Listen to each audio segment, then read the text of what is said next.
তো বন্ধুরা এই দেখো আটা মাখিছি আটা, তো আজকে পুকুরে ফেলবে না তো।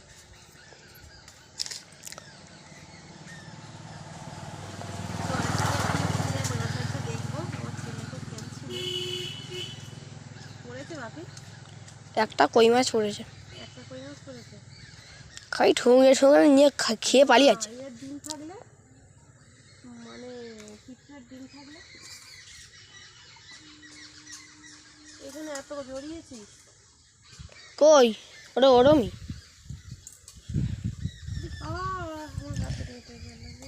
ওটা দেখে তবে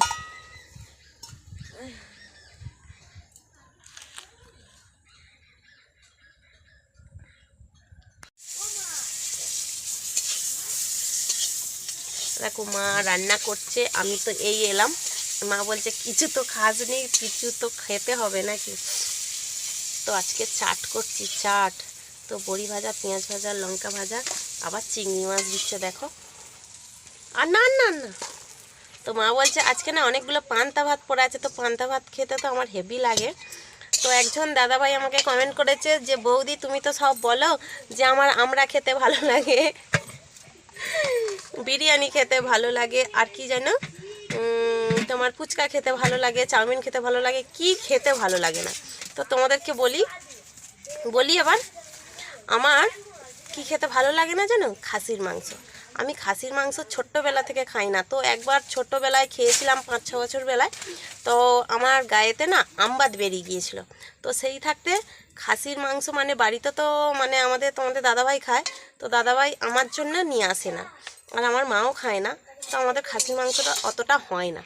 আর কেউ খেলেও না মানে আমার একটু না কেমন লাগে যেন, আর গন্ধও নিতে পারি না, আর রান্না তো দূরের কথা।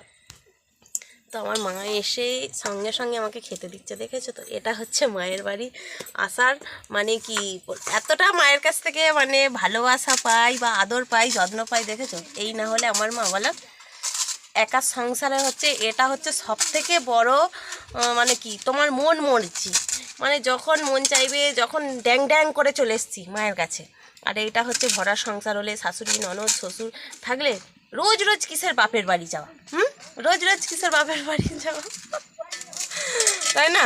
এটা তো বলবে এটা নিজের সংসার, যেমন ইচ্ছা কাজকর্ম পড়ে রইলো, কোথায় জল তোলা পড়ে রইলো, কোথায় কিছু মানে কাজ নেই, হবে কোনো, আজ নয় কাল হবে, কাল নয় পরশু হবে, যে সকালের কাজ বিকালে করো। এটা হচ্ছে একা সংসারে, এটা হচ্ছে খুব সহজ পদ্ধতি, মানে যখন ইচ্ছা যা ইচ্ছা করতে পারো। তো যখন মন চাইছে মায়ের কাছে চলে এসেছি, তো মা মাখাচ্ছে তেল লঙ্কা দিয়ে, তো আমার জিভে চোয়াল চলে আসছে। আজকে কি রান্না হবে মা, আজকে মা এনেছে তুলো শাটিং মাছ এনেছে, চিংড়ি মাছ এনেছে। তো আজকে মাছের ঝাল হবে, আর আমার ছেলে ছিপ ফেলছিল ঘাটে, একটা কই মাছ পেয়েছে, বড় মতো কই মাছ পেয়েছে। তো আমি এসেও ছিপ ফেলছিলাম, তো এখন ঠোংরাইনি, তো আটা দিয়ে ফেলছিলাম। মা বলছে কেঁচো দিয়ে ফেল, তো কেঁচো দিয়ে। তো বোনের ছেলে আমার ছেলে তো খুব খেলা করছে, মাছ পেয়েছিস বলছে, আমার ছেলে বলছে চিংড়ি মাছ দিয়ে ছিপ ফেলবে, চিংড়ি মাছ দিয়ে ছিপ ফেলবে, চিংড়ি মাছ দিয়ে ছিপ ফেলে মাছ পড়ে। হ্যাঁ পরে আমি দূরে ওটাই পেয়েছিলাম, পেয়েছে বলছে চিংড়ি মাছ দিয়ে নাকি মাছ বেশি খায়। তো চলো আজকে মাছের ঝাল হবে, আর কি হয় কি হবে চিংড়ি মাছের কি হবে, চিংড়ি মাছ আমরা দিয়ে টক করবে, ভাত হবে। এই দেখো আমার মা কাঁটা দিয়ে লাগিয়ে দিচ্ছে, চিংড়ি মাছ কাঁটা দিয়ে লাগিয়ে দিচ্ছে, খুলে না যায়, খুলে যাবে না তো। তো মাছ ধরতে যাচ্ছে, এই যে ছেলে মাছ ধরতে যাচ্ছে পুকুরে। গাই তোমরা প্রার্থনা কর যেন ভালো মাছ পাই। কোথা ছিল এই নিয়ে মাটির নিচে, হয়তো ঘরের জায়গাটা খুঁজেছে।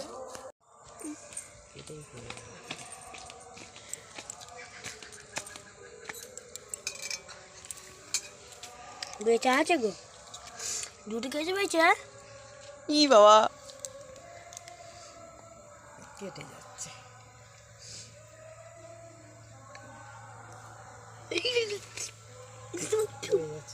ছোট ছোট না, মোটা মোটা হলে তাহলে তো ভালো,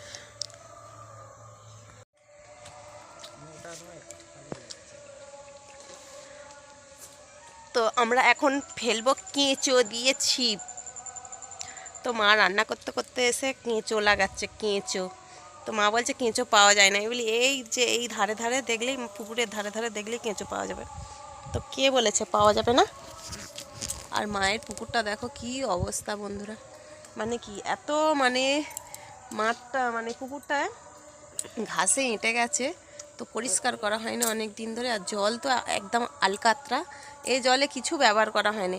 মায়ের রান্নাঘর এটা, পুকুর হচ্ছে ঘাট এখানে, আবার টাইম কল নেই মানে টিউবওয়েল, তো সেইখানে যেতে হয় অনেকটা দূরে দূরে সব, মানে একা হিমশিম খেয়ে যেতে হয় যে কোন দিক কোথায় কখন যাব। একটা ঘরের মধ্যে সব কিছু হলে সব কিছু যেন তাড়াতাড়ি হয়ে যায়।